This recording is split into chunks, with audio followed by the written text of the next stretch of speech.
Hello and welcome to or welcome back to my channel. If you're new here, thank you so much for stopping by. And as always, if you are a returning viewer or a subscriber, thank you so much for your continued support of my channel. I really appreciate you all being here today. I wanted to do just a little bit of a reading update video. I haven't done one in a while, so I wanted to go over some of the books that I finished reading last week and then what I am currently reading right now. So the first book that I finished last week is one that I talked about in a previous video, and that is The Wars of the Roosevelts by William J. Mann, The Ruthless Rise of America's Greatest Political Family.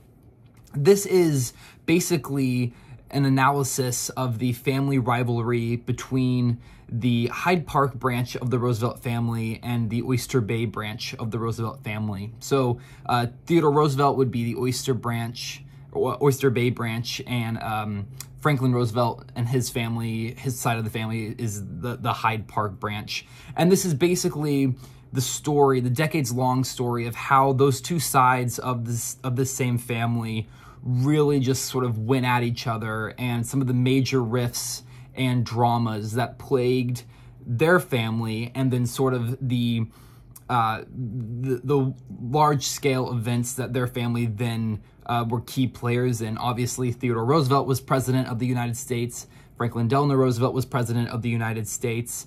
They were both president during sort of, obvious for FDR, very tumultuous times with World War II. Theodore Roosevelt's presidency was also fairly rocky at times. And so you have sort of multi-layered drama going on here. I really enjoyed the writing. I found it very readable, very entertaining.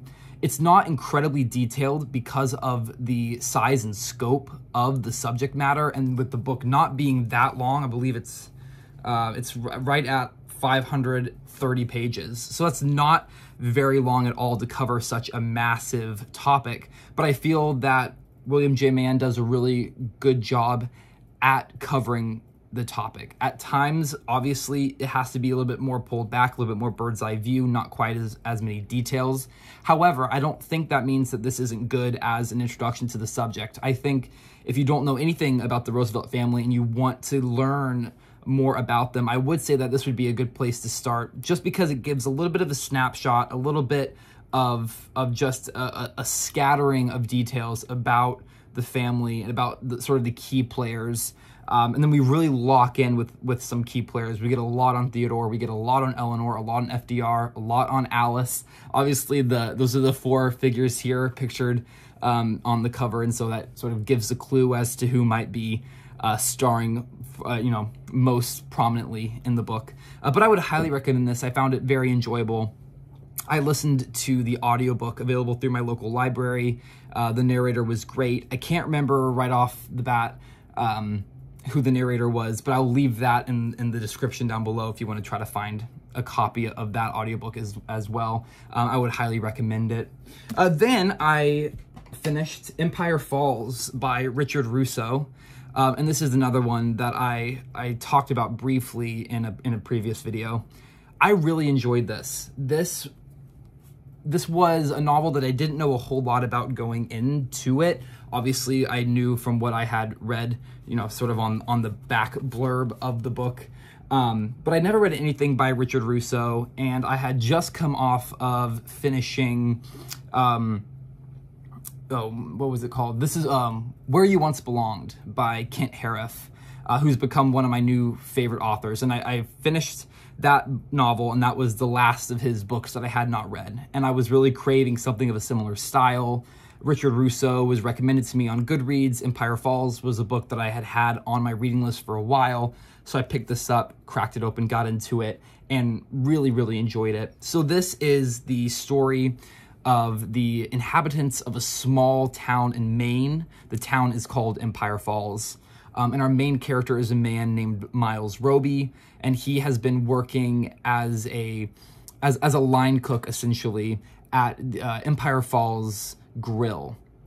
And this novel basically follows Miles Roby's life story, sort of the ups and downs of his life. Working at a small town diner is not really what he set out to do. It's not really his dream. And so we sort of find out what some of his dreams were, some of the things that led him to have the life that he has now. His story intertwined with a whole cast of other characters. I really am trying to be careful with my word placement here because I don't want to spoil anything. I didn't know anything about this novel going into it. I don't think you should know anything about it going into it either, other than just some of those set pieces that I gave you. I will say, and I will say this in a non-spoiler way, the ending of this novel was not the ending that I assumed it would have when I started it. The course of the narrative took a turn that I was not expecting, and it was very well done. And I think Richard Russo is a fantastic author, and so I really enjoyed reading this because the whole time in my mind the story was going one way, and I was having expectations of the ending in this particular way, and then things shifted, and it was really fun to experience that. Sort of threw me off guard. I had to sort of recollect myself and continue reading. But this was a really enjoyable read, so I would highly recommend this one as well. And then I'm currently reading An Unfinished Life by Mark Spragg, and I started this yesterday. I'm just about halfway through. It's not too long. I believe it's right at 240 pages, 250 pages. So it's not a very long novel. But this is another sort of contemporary Western, very in line with the Plainsong trilogy by Kent Harif. This book is actually dedicated in part to Kent Harif. So Mark Spragg and Kent Harif were apparently friends, and Kent Harif read the draft of this novel and gave some pointers to Mark Spragg. The writing is very similar to Kent Harif's writing in the Plainsong trilogy, which is what appealed most to me about this novel. It's also a very similar setting. It is set in a small town in Wyoming, in I believe the mid-1990s. Plainsong is set in a small town in Colorado at about the same time. So there are a lot of similar elements to the story between this and the Plainsong trilogy that I find really enjoyable. And the premise of this novel is about a young woman and her daughter who return to the small town of the woman's husband who has passed away, and they try to reconnect with her late husband's father, and sort of him not wanting to have anything to do with the daughter of his son who has passed away. And then sort of their relationship and how it grows and how it moves forward. There's also a movie that was made about this book I recently discovered. So I'm going to read this and then probably watch the movie and see how they compare. I was not aware of the film until I read the book, so I'm at least glad that I didn't watch the movie first and then discover that there was a book, because I never liked that. I always like to be able to read the book first and then decide whether or not I want to watch the movie. So I'm reading this now. I'm hoping to maybe be done with this by midweek sometime, and then I'm not exactly sure what I'm going to be moving on to next. One of the books that's sort of on my mind the most for what I might be moving on to is In These Times by Jenny Uglow, and this is one that I hauled just because it's really been sort of on my mind since doing that haul. And so usually that's how I decide what I'm going to read next, is whatever title has lingered the longest in my mind. And for me, it has been In These Times. So I think that might be what I move on to next.